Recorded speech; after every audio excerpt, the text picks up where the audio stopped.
I have Buddhist tendencies, so this talk will be really mainly through a Buddhist lens, but I'll do my best to be clear with what I'm saying for those of you who don't consider themselves as Buddhist or coming from a faith tradition. So firstly, I want to say that it's really important to enter this discussion about the climate with full awareness of what is at stake here, with full awareness of the extent and gravity of the climate and ecological emergency that we're facing. Otherwise, it can become an interesting, absorbing, even fascinating discussion, but it kind of lacks urgency, really. And I'm sure a lot of you will be familiar with the facts, but I know from my own experience that it's very easy to forget the facts of the climate emergency and to drift into sort of complacency or into numbness. So to start with, I'm just going to do like a whistle-stop tour of the headlines. So the amount of carbon dioxide in the Earth's atmosphere is approaching a level not seen for about 800,000 years. On our current trajectory, we're heading for a global average temperature increase of at least 3.2 degrees centigrade, which could occur in the next 40 years, according to a recent UN report. And James Hansen, who's the former director of NASA, and he's an outspoken, he's quite outspoken on the climate crisis, said this. He said that the Earth's warming has brought us to the precipice of a great tipping point. If we go over the edge, it will be a transition to a different planet, an environment far outside the range that has been experienced by humanity.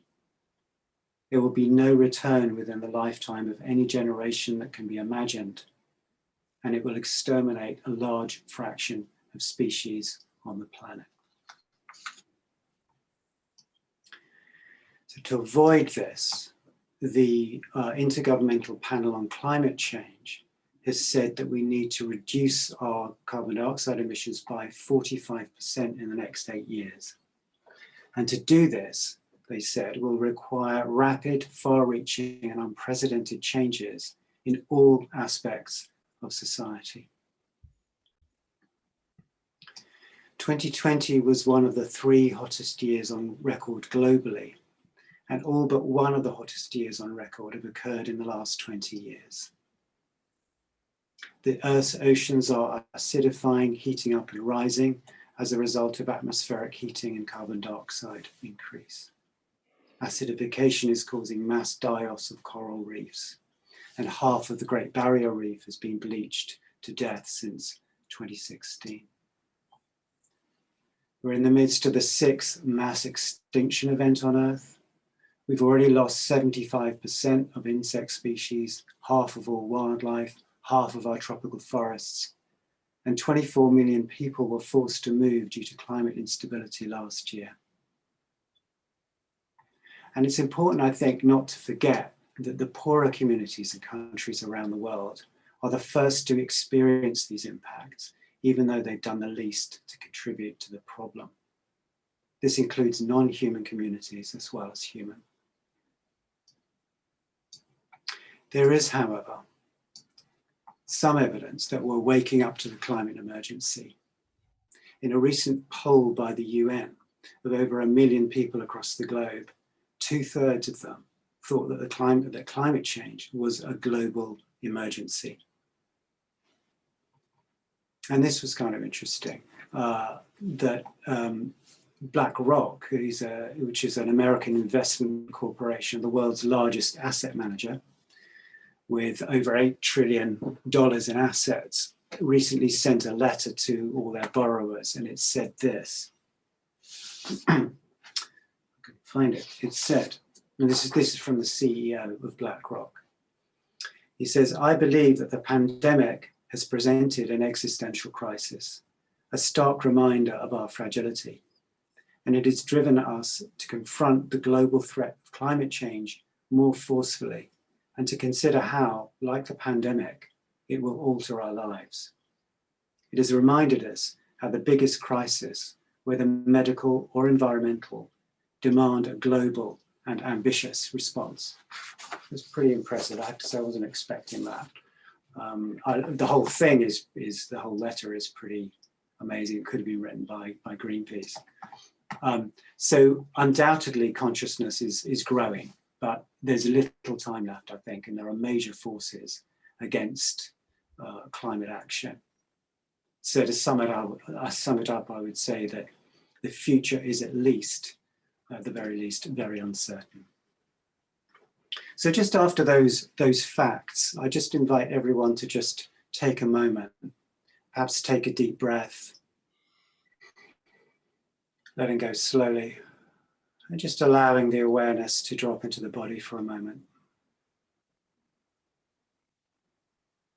Just making room now for the emotion that might be evoked by what I've said so far. Making room for any tension in the body. Acknowledging any thoughts arising. Making room for it all.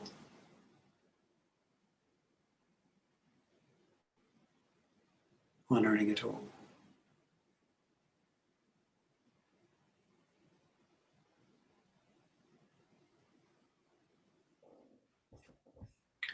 And when you're ready, opening your eyes if they're closed and bringing yourself back.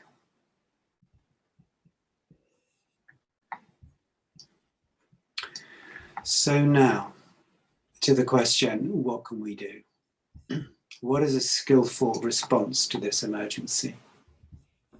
So I'm going to take the second half of the title first. So I'm going to firstly reflect on what are the elements of a skillful response to the climate and ecological emergency.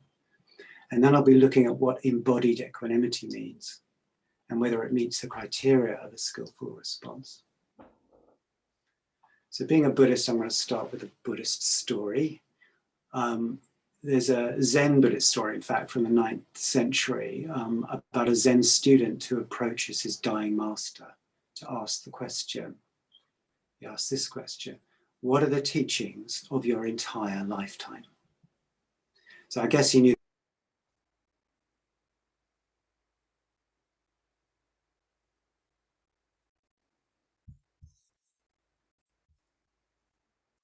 Lost Joe, Paul. Yeah, no, I'm just looking for him. Are you there, Joe? Has he bounced out? It's certainly one of those days.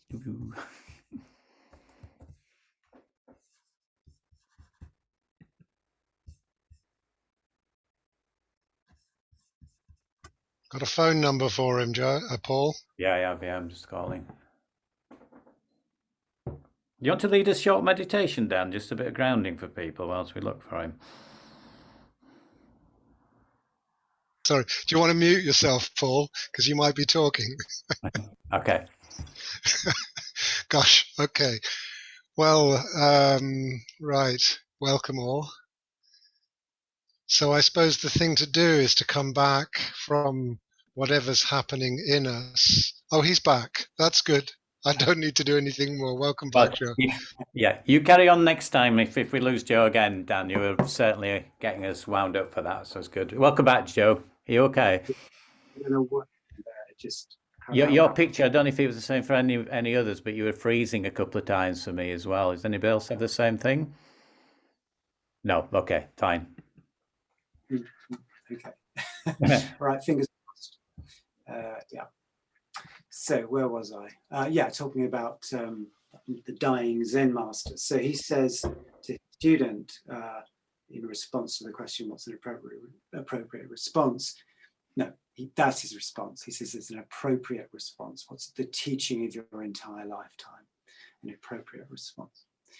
So this, in a way, is my association to the question of what is a skillful response. So I'm kind of going to use those two words interchangeably.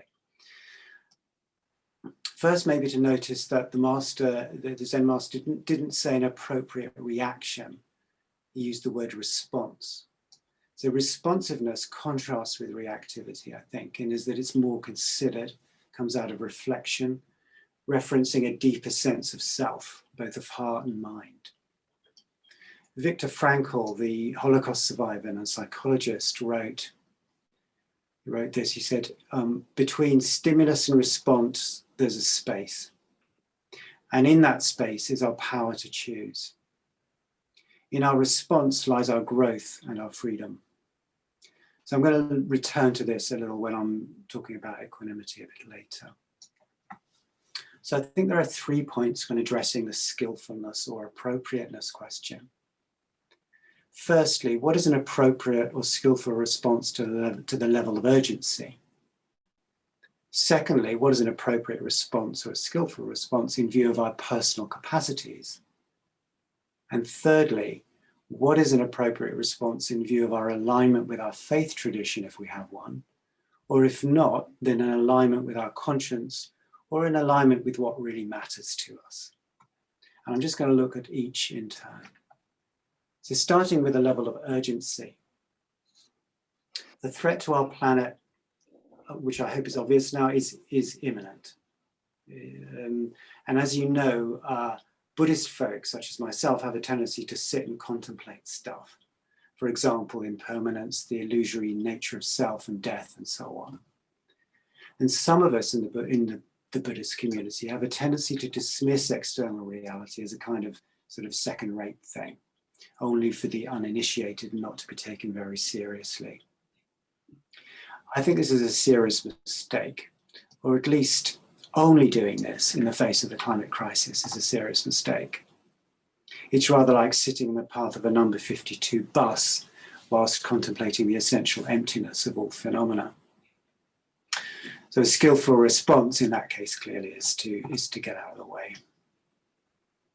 A famous teacher in the Theravadan tradition said recently, his name was Bhikkhu Bodhi, he said that in the light of the climate and ecological crisis, that we are invited not to panic, but to fiercely and decisively respond. So just wanted to share that voice from the Buddhist community. So second, what is appropriate or skillful in relation to our personal capacities? There are many and varied ways we can engage in this crisis. And if you listen to exile Buddhists, they talk, exile people in general, they talk a lot about being arrested. So I'm just going to emphasize that there are many ways to engage. It's just that, you know, getting arrested is the most exciting thing. So that's what people talk about. But I think it makes sense to find a way to engage, which is in alignment with our abilities, our interests, and our life circumstances. Having said this, it's important also to explore what actions within the range of our abilities are most likely to be effective. And within XR, within Extinction Rebellion, there are writers, artists, lawyers, psychologists, as well as, of course, as faith groups such as ourselves. And they're all offering their particular talents and perspectives to the collective.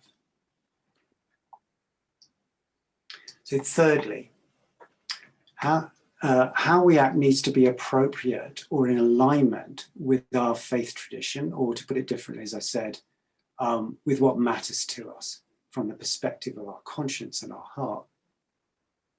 In other words, what moves us. This is like the setting of a compass, and is the outcome of a process of reflection and perhaps of discussion with like-minded others. And this alignment is an invaluable and irreplaceable sustaining and guiding force, especially in this time of crisis. This time of crisis inevitably evokes strong feelings, if we're paying attention anyway.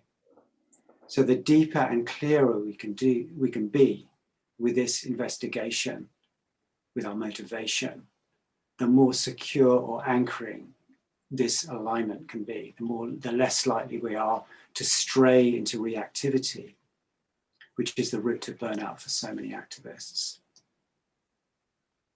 And I think perhaps we know when all these factors are working together, when we're facing into the reality of the climate emergency, when we've found something we can do well, and when this is in alignment with what matters to us. It just sort of feels good, it sort of feels right, feels powerful, and there's a kind of a calm confidence about it. I was on a XR Buddhist Zoom call with Paul, in fact, recently. And he shared that after he'd finally arrived at the decision to be arrested, which he referred to earlier, a lot of his anxiety fell away. That's what he said in the meeting with me a few days ago. And he felt kind of calm. And I think this might be the result of resolving the strain inherent in denial of the climate crisis. Denial has a price at the emotional level. We may be able to push reality out of awareness, but we're haunted by a kind of discomfort, anxiety, or dis-ease. And the Buddhist word for it, which you might be aware of, is dukkha, which is usually translated as suffering or dis-ease. Yeah. So Paul's decision to be arrested was facing into the urgency of the crisis, taking action which is appropriate to the urgency and in alignment with what mattered to him.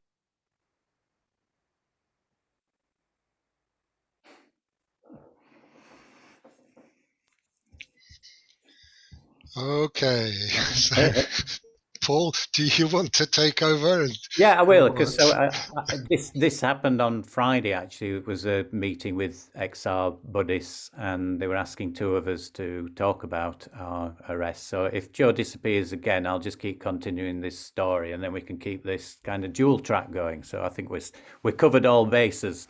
Over to you, Joe.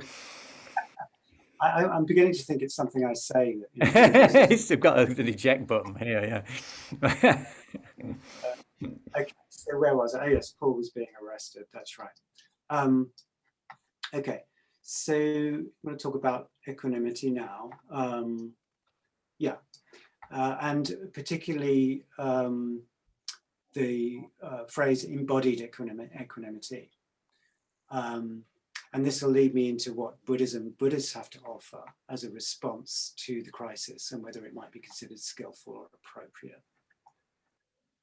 So equanimity, for those of you unfamiliar with the word, in a Buddhist context, which is how I'm using it, is the capacity to make room for internal emotional reactivity or impulse in a way which neither suppresses nor acts upon these emotions or impulses. So, and instead it acknowledges and encompasses internal states with sensitivity and with kindness.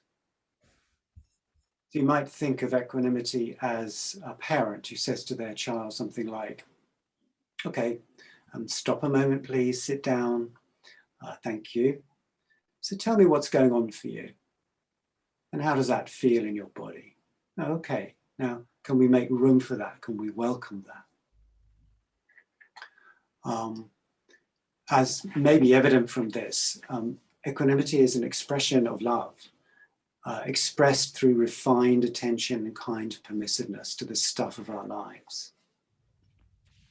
In fact, within Buddhism, equanimity is one of the 4 flavors of love, the Brahma Viharas as they're called, which are the 4 of them: kindness or friendliness, often described as loving kindness, joy or sympathetic joy, compassion and equanimity. And equanimity comes last in the list because it takes some practice to develop and refine, and because it encompasses all the others. As understood in Buddhism, it's a capacity of the mind to meet everything, no matter what. Might be experienced as a kind of a spaciousness, like a vast blue sky through which mind states live their life and pass. So I'll be referring to what I call embodied equanimity here, which, as you'll see, has a slightly different meaning. So to introduce you to what I mean, I'd like to show some photos from our actions in XR Buddhists. And I'm just going to invite you to be aware of what is evoked in you as you see these images. I'm not going to say anything about them really, I'm just going to scroll through them. Okay, so now I'm going to smoothly share my screen. What could go wrong? Here we go. Oh, that's good. That's what went wrong. So you need to make me host again, it looks like, Paul. Okay. And this has been the whole of today, actually. So I just hope we can manage to do that. Yes.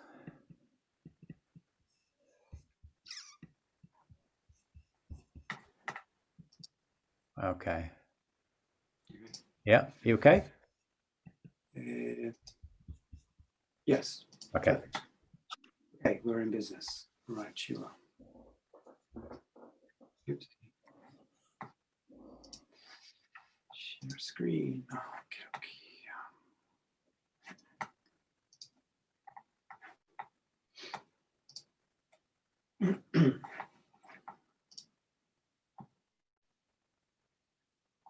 Okay, so I'm just going to scroll. It's okay? Yeah. And move. Where's my... Oh, okay, here we go then.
Okay.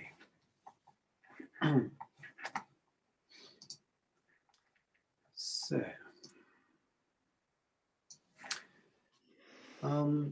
I hope those images illustrated something of what I mean by embodied equanimity. So I'm using the word embodied in this sense to mean a kind of exemplar of something, in the way we might say this person is the embodiment of generosity, or they're the embodiment of goodness. So in sitting in this way, we're announcing, presenting, embodying the qualities of equanimity. We're doing this through posture and stillness, or in the case of walking meditation, slowness. We convey the quiet, open alertness and attentiveness and poise that is the essential element of equanimity. And there's a context here, of course. In many of these images, the context is of threat. The threat from police ranks or a disapproving public, the threat of the climate emergency. I think that placing ourselves quietly in the way of threat highlights our peacefulness, and this gathers to it a power which perhaps might be referred to as soul force. And I'm borrowing that phrase from Martin Luther King, who said, referring to the violence facing the American civil rights activists, "We will meet their physical force with soul force." So what gathers particular significance to our sitting in meditation is doing it in the face of threat or danger. We face the ranks of police representing the power of the state. And in doing this, we face also into our reactivity, our fear, our anger, our own conditioned tendency to obedience of the law, or whatever ranks of police evoke in us. And we face into this reactivity with kindness, with sensitivity, and with patience.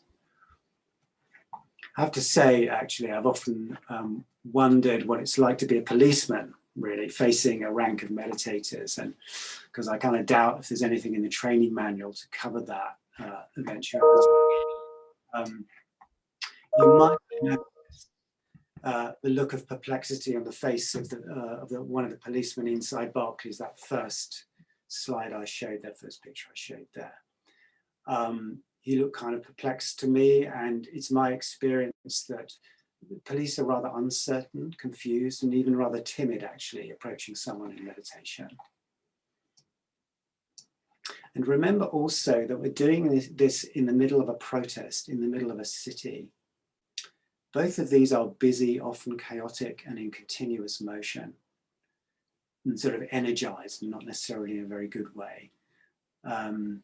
Pamela Weiss, she's a meditation teacher originally from the Zen tradition, contrasts what she calls the vertical axis with the horizontal. The horizontal axis is like the default tendency of our lives in the Western world, as expressed in continuous motion, sort of going places, getting stuff done, producing results, making money, and so forth.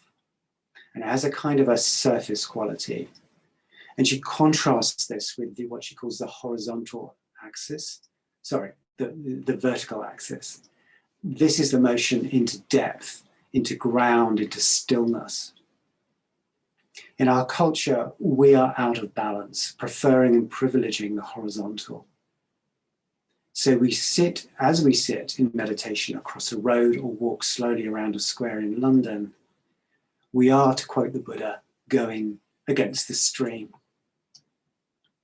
Against the stream of the constant noise of machines or of minds lost in thought. A different state, a different way, a different world. And I think it's reasonable to make the case that speed is the enemy of connection. Speed is the enemy of wisdom, the enemy of intimacy, the enemy of love.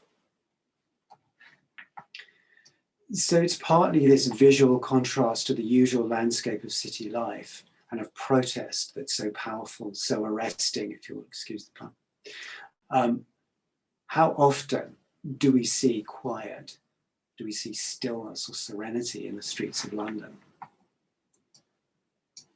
And I'd submit that embodied equanimity, the taking of equanimity out into the world, is a key quality that Buddhists have to offer to the activist community, and maybe unique to Buddhism, although I'd be interested to hear from other faith traditions on this point.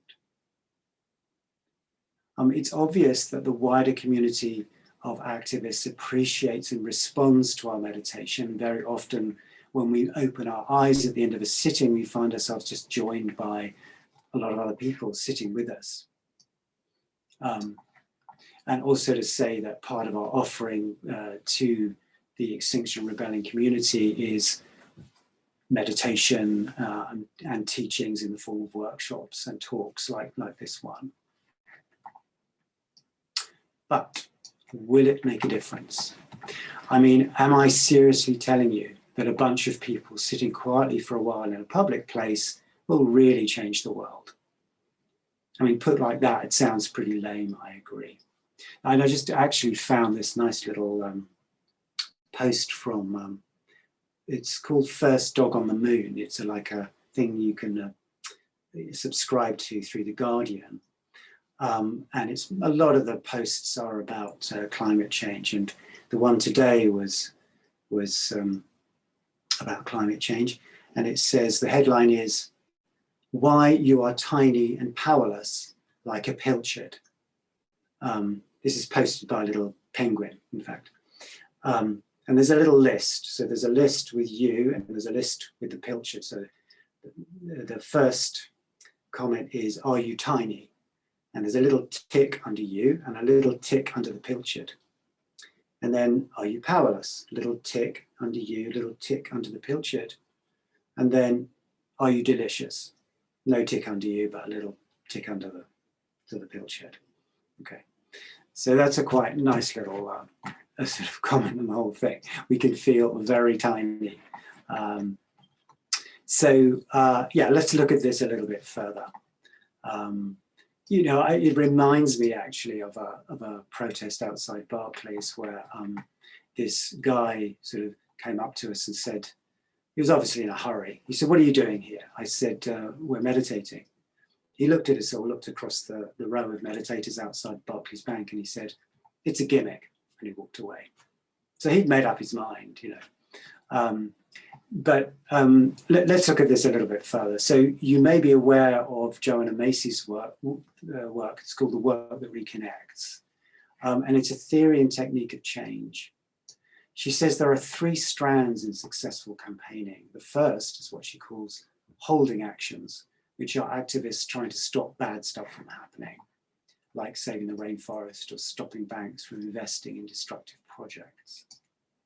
And the second is system change. For example, changing the way we run our economy or the way we grow our food. And the third is what she says is change in consciousness, specifically a recognition of interconnectedness. She says that we're moving now into the recognition of the earth as a self-regulating, functioning living system. And she quotes the Gaia hypothesis. Many of you may be aware of that hypothesis. And the result, this is the result, this move into more expansive consciousness, the result of the moon landings, sending back the first photos of the earth from outer space. You may have noticed on our placards, we had pictures of the earth. And also, she says, the growing awareness of global environmental challenges. So I just want to do a little quote from her book, Active Hope. She says this. She says, yeah, so during the past 40 years, those Earth photos, along with the Gaia theory and environmental challenges, have provoked the emergence of a new way of thinking about ourselves. No longer just citizens of this country or that, we're discovering a deeper collective identity. As many indigenous traditions have taught for generations, we are part of the earth. A shift in consciousness is taking place, she says, as we move into a larger landscape of who we are. With this evolutionary jump comes a beautiful convergence of 2 areas previously thought to clash: science and spirituality. And she goes on to say that that changing the self and changing the world are mutually reinforcing and essential to each other. And so I think that the explicitly spiritually informed actions we're taking are both holding actions in the way Joanna Macy describes that, like sitting in a bank or across a road, but we're also part of this shift in consciousness towards the reality of interconnection. Our actions are an invitation within the public sphere to witness a different mode of being, to witness the vertical axis, to come back to Pamela Weiss, the axis of depth and the possibility of being connected to something bigger. And this shift towards the truth and reality of interconnection is, I believe, absolutely fundamental to the growth of a collective way of being that is growth promoting rather than divisive and destructive. After all, you can't really hurt anything that you feel deeply connected to, whether it's a person, a tree, an insect, or a planet. But this change of consciousness is relatively slow. And in the meantime, we have to be active, vigorous, and decisive. And to do this intelligently, to slow down the rate of destruction. And XR Buddhist, of course, is only part of a much greater whole within the many armed organism, which is Extinction Rebellion. Our actions can't do everything, but they are an expression of something within the Buddhist tradition. In the sense of our actions are an area of skill that we have to offer. So this is what we have to offer, and others have other things to offer. There are other groups who are much active, much louder, more direct. And so we bring our particular spiritual flavor to the action. And it's important, even very important, I believe, but it isn't everything. And to be frank, the honest answer to the nagging question, is this really skillful? Do you really think you're going to make a difference? It has to be, I don't know. But I'm doing it because this is an emergency and I have to do something. And this is something I can do. As we Buddhists are often reminded, there can be no certainty, no guarantees in life anyway. You may be aware of Thomas Merton's quote. He was a Trappist monk and mystic, and he said this. He said, "Do not depend on the hope of results. You may have to face the fact that your work will be apparently worthless and even achieve no result at all, even if not perhaps results opposite to what you expect. As you get used to this idea, you start more and more to concentrate not on the results, but on the value, the rightness, the truth of the work itself." So folks, I guess this is living without a parachute. And so we move into this moment, this epic moment in the history of our world as best we can, with an open heart, informed by our passion and our wisdom. We show up and we place ourselves where we are needed. Thank you for your attention.